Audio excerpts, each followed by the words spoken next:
Estados Unidos iniciará conversaciones directas con Irán sobre el tema nuclear el próximo sábado. El anuncio lo ha hecho este lunes en la Casa Blanca el presidente Donald Trump en el marco de su encuentro con el primer ministro de Israel, Benjamin Netanyahu. Con esta noticia comenzamos el informativo en Deutsche Welle. Yo soy Carol Guerrero, los saludo desde Berlín. Arrancamos con titulares. El primer ministro de Israel, Benjamin Netanyahu, asegura que su gobierno está trabajando en un nuevo acuerdo que permita la liberación de los secuestrados que continúan en manos de Hamás. Durante su encuentro con Donald Trump, prometió además la eliminación de aranceles de su país a Estados Unidos. Donald Trump insiste en defender sus controvertidos aranceles a pesar de la caída de las bolsas en diferentes partes del mundo y afirma que con ellos está corrigiendo décadas de abusos comerciales sufridos por Estados Unidos. También aseguró que no considera suspenderlos. Los ministros de Comercio de la Unión Europea se han reunido en Luxemburgo para alcanzar una respuesta común a los aranceles de Estados Unidos y afirman que están dispuestos a utilizar todas las herramientas para defender los intereses de Europa.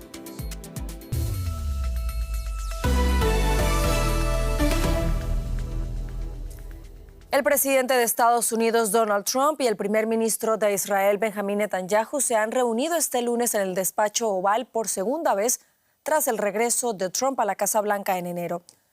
En una comparecencia ante la prensa, Trump ha asegurado que en un futuro no muy lejano la guerra en Gaza llegará a su fin.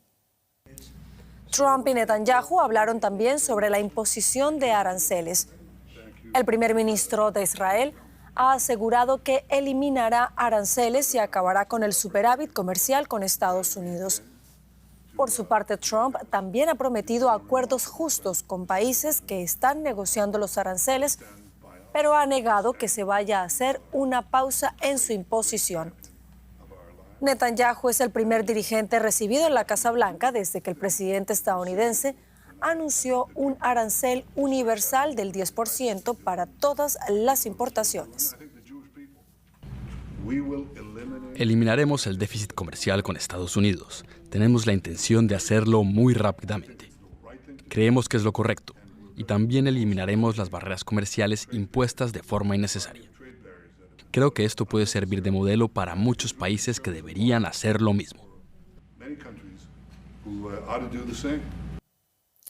Y durante la comparecencia de prensa de Donald Trump con Benjamin Netanyahu en la Casa Blanca, el presidente de los Estados Unidos afirmó además que el próximo sábado iniciará conversaciones directas con Irán sobre su programa nuclear. Escuchemos. Vamos a mantener conversaciones directas con Irán que comenzarán el sábado. Será una reunión muy importante. Veremos qué sucede.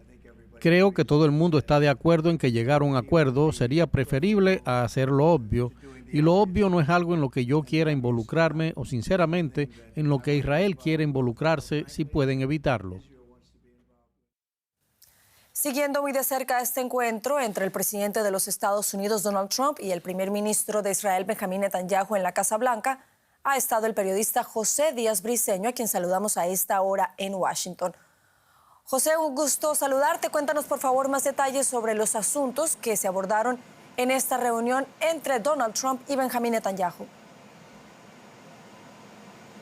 Sí, ante 3 días consecutivos de caídas drásticas en los distintos mercados bursátiles, quizá la noticia más importante es que el presidente Trump no piensa hacer una pausa en la aplicación de estos aranceles contra los productos de la mayor parte del mundo. Esto obviamente significa que el presidente Trump sigue adelante y aseguró, a pesar de dicha aseveración, que podría negociarse y otros serían permanentes. Un tanto contradictorias sus afirmaciones, pero lo cierto es que incluso aliados como el propio Benjamin Netanyahu, presente ahí en la oficina Oval, no se salvó de críticas, pues aseguró el presidente Trump que están hablando sobre distintas formas de solucionar lo que bien se decía, el superávit comercial que tiene Israel, pero también Trump aseguró que se le ayuda bastante a Israel, esto en presencia del primer ministro israelí, que ha sido históricamente uno de sus principales aliados.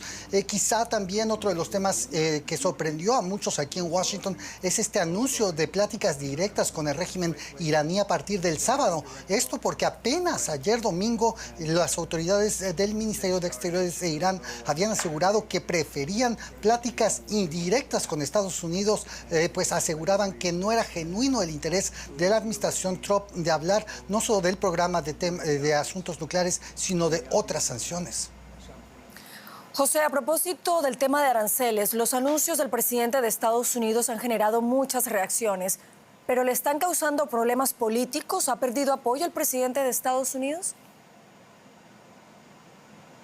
El tema de los aranceles ha causado aquí bastante movimiento en la capital de Washington, pero el presidente continúa teniendo un 43% de aprobación entre los estadounidenses. Esto es ligeramente superior al 38% con el que salió el expresidente Joe Biden en su mandato. Esto de acuerdo a la más reciente encuesta de la firma Ipsos a finales de marzo. Y sin embargo, hay que decir aquí, algunos republicanos en la Cámara Alta están dando su apoyo a una ley que le permitiría al Congreso pues detener cualquier incremento en aranceles por parte del Ejecutivo sin tener autorización previa de ambas cámaras del Capitolio. Esto lo apoyan algunos republicanos y sin embargo esto solo ocurre en la Cámara Alta. En la Cámara Baja hay un sólido apoyo de Trump y se le da el beneficio de la duda asegurando que el pueblo estadounidense votó a favor de su programa. Veremos si esto continúa con la mayor caída en las bolsas de valores y también el potencial incremento en la inflación y una potencial recesión. José Díaz Briceño en Washington, gracias por estas informaciones en la capital estadounidense. Y ya es momento de la economía con Juliana González, pero por supuesto seguimos hablando de este tema de los aranceles, Juliana. Sin duda, Carol, porque fue el lunes del pánico, primero Asia, luego Europa y por supuesto Wall Street sufrieron los embates de los aranceles generales del 10% a todas las importaciones de Estados Unidos que entraron en vigor este fin de semana. El S&P 500, por ejemplo, cayó en terreno bajista en las primeras operaciones, pero volvió a subir cerca de donde abrió por la tarde. El presidente Trump dijo que no daría marcha atrás en su guerra comercial, reforzando los temores de una recesión económica mundial. En esta jornada marcada por la volatilidad, el mandatario estadounidense amenazó con subir nuevamente, esta vez un 50% adicional a los aranceles que ya tiene sobre China si ésta no retira sus aranceles de respuesta del 34% que el presidente Trump llamó prolongados abusos comerciales de China. Este lunes, Trump también dijo que buscará acuerdos con muchos países y considera que va a conseguir tratos justos y en caso de no hacerlo, entonces dice, no quiere tener nada que ver con ellos. Y con varias sesiones caóticas se empiezan a escuchar voces en Wall Street contra esos aranceles de Donald Trump. Un tema del que, por supuesto, hablaremos con mi colega Ana Nieto, a quien vemos ya en Nueva York. Ana, qué gusto saludarte. Además de los mensajes de los mercados, analistas y empresarios están ya descontando el peor escenario económico. ¿Se aboca a Estados Unidos acaso a una recesión? El presidente de BlackRock, Larry Fink, ha dicho hoy en el Economic Club de Nueva York que probablemente esté ya en recesión, que esos son los comentarios que tiene de otras conversaciones que tiene con consejeros delegados de otras empresas y no ha descartado mayores caídas en los mercados. Según Fink, si la industria de las aerolíneas es un indicador adelantado, que es tan preciso como el canario en una mina, ha dicho que este canario está muy enfermo. Otros actores de Wall Street, el que fuera uno de los grandes apoyos de Donald Trump, el inversionista Bill Ackman, dijo que estamos ante una situación económica de invierno nuclear debido a los aranceles. El presidente de JP Morgan Chase, el mayor banco de Estados Unidos, que dijo en enero que había que aceptar la llegada de los aranceles, ha dicho ahora que estos van a traer mucha inflación, subida de precios, no solamente por las importaciones, sino también por lo que se hace aquí dentro domésticamente y sobre todo también una caída del crecimiento del país. Goldman Sachs dice que si todos los aranceles que tienen que entrar en vigor el día 9 lo hacen, su previsión va a ser de recesión. La Casa Blanca, sin embargo, es inamovible. Trump ha dicho que para él un déficit comercial es una pérdida, un fracaso. Bueno, Ana, y eso abre la ventana a las llamadas negociaciones. Precisamente en el Salón Oval, el primer ministro de Israel aseguraba hoy que eliminará ese déficit comercial con los Estados Unidos y además de las barreras comerciales. ¿Hay abierta una vía de negociación, Ana? Sí, recientemente el secretario del Tesoro ha dicho que 50 países han respondido positivamente a los aranceles, es decir, que hay ofertas para tener negociaciones sustanciales en los próximos días. Scott Bessent dice que esto contrasta con China, que ha elegido aislarse mediante las represalias. Japón es uno de los primeros países con los que se va a hablar de barreras arancelarias y no arancelarias para ver cómo solucionan esta situación arancelaria. Pero otros países como Vietnam, por ejemplo, que ha decidido bajarlo al 0%, Peter Navarro, el asesor de Trump, dice que no es suficiente. Sigue la incertidumbre. Ana Nieto, muchas gracias por estos análisis desde Nueva York y hasta una próxima oportunidad. Lo dicho, los mercados volvieron a agitarse este lunes mientras el mundo sigue lidiando con el impacto de los aranceles de Donald Trump en el comercio global. Aquí en Europa, el DAX alemán se desplomó un 10% en la apertura antes de terminar el día, más de un 4% en rojo. Y hubo pérdidas similares en Francia y en Reino Unido.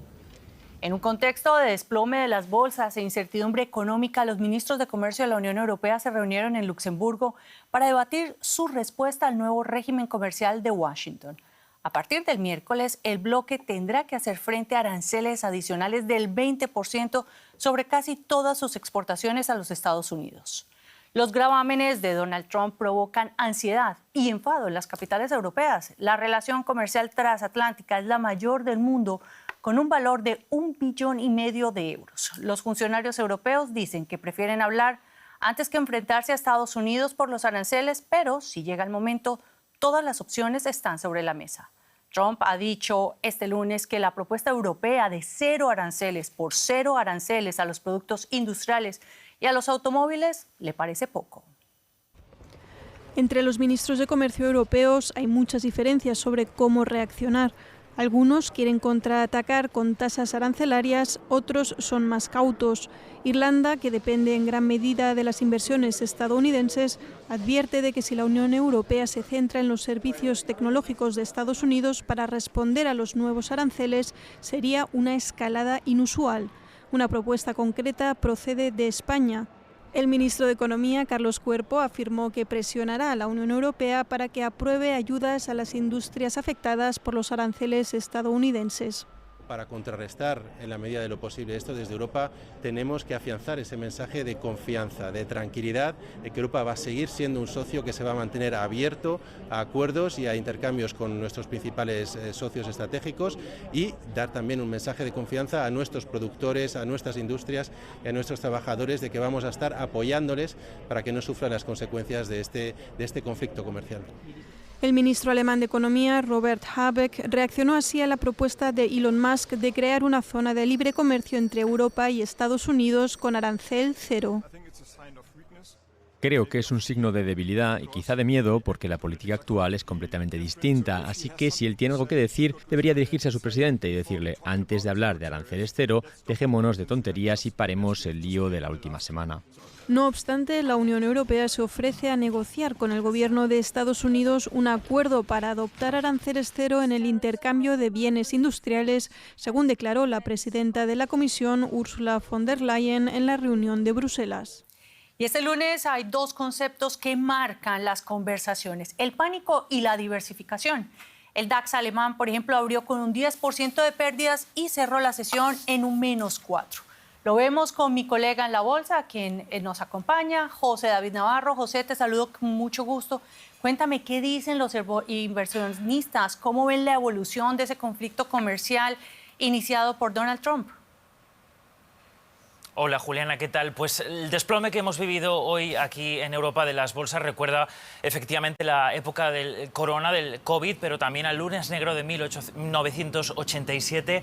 Aquí a los inversores, Juliana, les cuesta pensar que la situación puede ir incluso a peor, aunque en realidad con Trump nunca se sabe, y sí que están un poco esperanzados a que a partir de mañana, a lo largo de esta semana, después de que los índices bursátiles hayan tocado fondo, comiencen a recuperarse. Eso sí, Juliana, nos comentan que ellos piensan que esa recuperación hasta los máximos que hemos visto, por ejemplo, en el mes de marzo va a llevar tiempo. Algunos nos dicen que podría llevar incluso meses. La sesión aquí en Europa ha acabado mejor, eso sí, de lo que había empezado, con pérdidas, como decíais, del DAX, por ejemplo, de hasta el 10%. En general, las pérdidas en Europa rondan entre el 4 y el 5%, pérdidas en todos los sectores, sobre todo, Julián, en el sector de la defensa, cuyas acciones estaban sobrevaloradas con la esperanza de que Europa se pudiese rearmar. Y a propósito de Europa, José, es mucho lo que se especula, mucho lo que se negocia, lo que se plantea. Ursula von der Leyen, por ejemplo, hablaba de una estrategia organizada en 3 pilares. ¿Qué nos puedes contar sobre esto?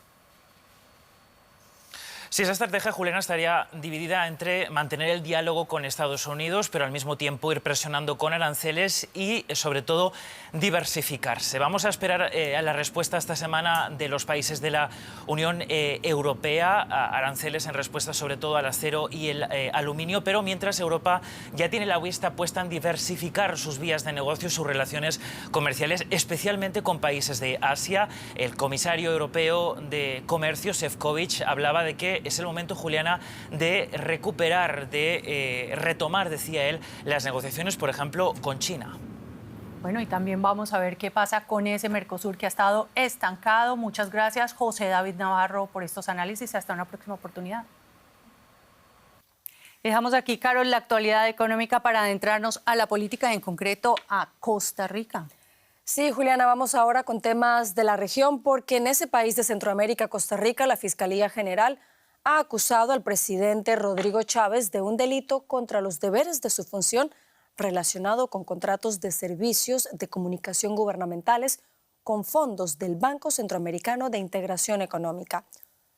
La acusación presentada este lunes por el fiscal general Carlos Díaz se refiere a presuntas irregularidades en la adjudicación hace 3 años de un contrato de comunicación por más de $400,000. La Corte Suprema de Justicia del país deberá decidir en un plazo no determinado si traslada el asunto al Congreso para que discuta el levantamiento de la inmunidad del presidente. Y vamos al Caribe porque la crisis migratoria entre República Dominicana y Haití se agudizó el domingo con un nuevo anuncio de política de mano dura por parte del gobierno de Santo Domingo. El presidente Luis Abinader lanzó un contundente mensaje en el que recomendó a los indocumentados haitianos marcharse voluntariamente o, de lo contrario, serán buscados y repatriados. Estos soldados dominicanos se preparaban el domingo para nuevas tareas. El presidente de República Dominicana, Luis Abinader, anunció un endurecimiento de la política migratoria frente al alto número de personas que llegan de Haití. Reforzaremos la vigilancia fronteriza con 1.500 soldados adicionales que se suman a los 9.500 que ya prestan servicio en la frontera. El anuncio de Abinader incluye varias medidas más. El gobierno quiere además acelerar la construcción del muro fronterizo previsto entre ambos países, ubicados ambos en la isla La Española, en el Caribe. Los planes de Abinader prevén levantar rápidamente un tramo adicional de 13 kilómetros en la valla que República Dominicana construye desde hace 3 años y que ya cuenta con unos 54 kilómetros. Abinader quiere además implantar una política de mano dura en el mercado laboral, con una reforma que sancione a los empleadores que contraten indocumentados. Los migrantes haitianos trabajan sobre todo en sectores como la construcción y la agricultura.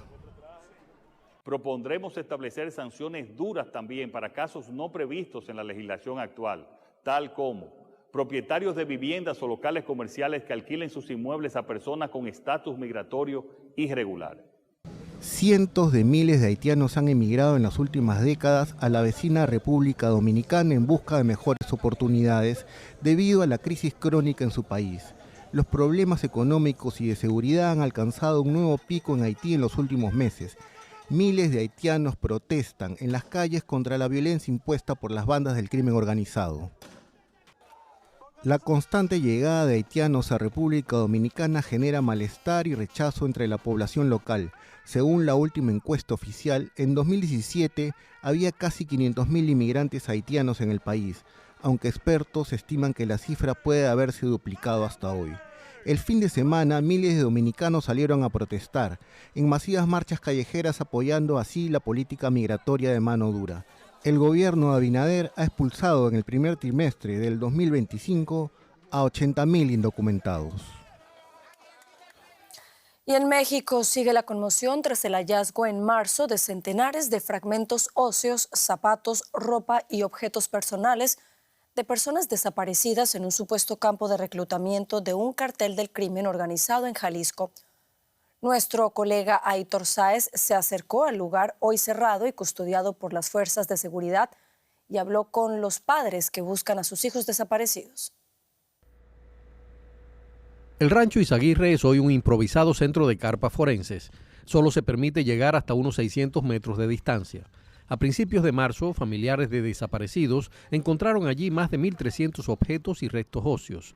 Antonio identificó un bolso de su hija Perla, secuestrada el 22 de febrero del año pasado. Desde el perímetro policial imagina que esos pudieron ser sus últimos pasos. Impotencia, tristeza. Son muchos sentimientos encontrados. El imaginar que tal vez mi hija entró por aquí y no sé si ella está allá adentro. El llamado Rancho del Horror era un supuesto centro de adiestramiento y ejecución del cártel Jalisco en Teuchitlán, un destino turístico de fin de semana para la gente de Guadalajara. Su hallazgo causó conmoción y muchos restaurantes han tenido que despedir personal porque por temor bajó el número de visitantes. Se hizo tanta mala información que eso sí ha afectado al comercio aquí en el municipio. Pero sin embargo, las personas, los turistas siguen viniendo, siguen visitando y quien viene se da cuenta que la realidad no es lo que comentaron muchos medios de comunicación. Pese a la aparente calma, ya se han detenido varios agentes de la zona y las autoridades estatales intervendrán 3 policías municipales por sus posibles nexos con la delincuencia organizada, una de ellas la de Teuchitlán. Aún así, los 4.000 vecinos sienten que se les ha estigmatizado. Su cabecera municipal queda a 7 kilómetros del rancho Izaguirre, dentro de otra comunidad. Muchos vivían de espaldas a los movimientos del crimen y por precaución o terror no quisieron o no pudieron ver el denso humo de las cremaciones, los disparos o los camiones y camionetas que entraban y salían. Mira, de saber, bueno, yo creo que como se comenta y como se dice, pues es imposible y no se quiere tapar el sol con un dedo, o sea, esto aquí en Jalisco, en Guanajuato, en Sinaloa, o sea, lo que uno trata es de que obvio se mete en su rutina, en su día a día, e ignora muchas cosas que no le competen. El descubrimiento del rancho Izaguirre elevó la presión para que el gobierno de Claudia Sheinbaum atienda el problema de las desapariciones y tenga en cuenta a las madres que buscan a sus hijos desaparecidos sin recursos y cada vez en mayor riesgo. Una de sus portavoces, Teresa González, murió por un disparo en un intento de secuestro la semana pasada en Jalisco. Virginia Ponce, que busca a su hijo desde 2020, considera que el gobierno federal las ha dejado desprotegidas. Acaban de matar a una compañera que es líder también. Pues esto es lo que nos da miedo, pues hoy fue ella, pues ¿quién va a ser? Pues nosotros habíamos encontrado que era ropa y varios accesorios y ya cuando fuimos ya no había nada, estaba completamente limpio. Mientras tanto, en el rancho Izaguirre faltan identificar restos óseos y analizar indicios para esclarecer una barbarie que sigue marcando la historia de violencia en México. Este rancho de Teuchitlán es la manifestación de toda una maquinaria para reclutar jóvenes y deshacerse de cuerpos. Pone en evidencia el alcance criminal y la complicidad de las autoridades en un México y sobre todo un pueblo que trata de buscar vida en medio del horror. Y de México vamos ahora hasta Brasil, porque cerca de 8.000 indígenas de la Amazonía y Oceanía se reúnen desde hoy en su capital, Brasilia, para exigir una participación equitativa en la COP30, la conferencia global sobre cambio climático que se llevará a cabo en noviembre en la ciudad brasileña de Belém. Bajo la consigna "La respuesta somos nosotros", Los pueblos originarios de más de 200 etnias están alzando la voz para que sus líderes tengan el mismo poder y voz que los jefes de Estado que asistirán a esta cumbre. Con vestimentas tradicionales y danzas ceremoniales, los delegados de Bolivia, Colombia, Ecuador, Venezuela, Australia, Fiji y otras naciones oceánicas buscan visibilizar su lucha contra el cambio climático. Muchos han recorrido miles de kilómetros, algunos en botes desde la remota Amazonía, otros en aviones desde islas del Pacífico para ser parte del campamento Tierra Libre en Brasilia. Uno de sus grandes reclamos es que se les otorgue igual voz y poder que los líderes mundiales para que sus perspectivas sean tomadas en cuenta en la COP30. De cara a la COP30 que se va a celebrar aquí, ha habido un mayor llamado para que haya representación y participación indígena en este proceso. El gobierno ha anunciado un círculo de liderazgo en el que habrá líderes y representación indígena, pero queremos que se ponga en práctica, queremos ver cómo se puede hacer de forma tangible. Y no solo exigen voz en la mesa de negociaciones, sino también financiación directa para la protección de sus territorios y una compensación por los daños sufridos debido al calentamiento global. La amenaza de la desaparición de islas en el Pacífico, como Fiji, y la destrucción de la selva amazónica por los incendios forestales son algunos de los problemas que los unen. También comparten su oposición a la explotación de combustibles fósiles, la principal causa del calentamiento global y cuyo principio para un abandono progresivo se adoptó en la COP28. Para mí sería importante que a la COP30 invitaran a los caciques espirituales indígenas y no a los líderes que están en la ciudad, porque los líderes que están en la aldea son quienes conocen las grandes dificultades que enfrenta la cuestión climática.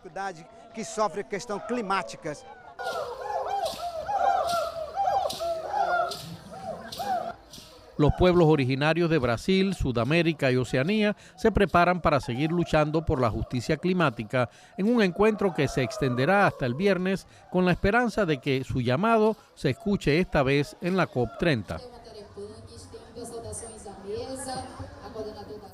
Y con esto llegamos al final del informativo. Continúen conectados a Deutsche Welle. Recuerden que también nos pueden seguir en redes sociales. Yo los espero en menos de una hora con más noticias.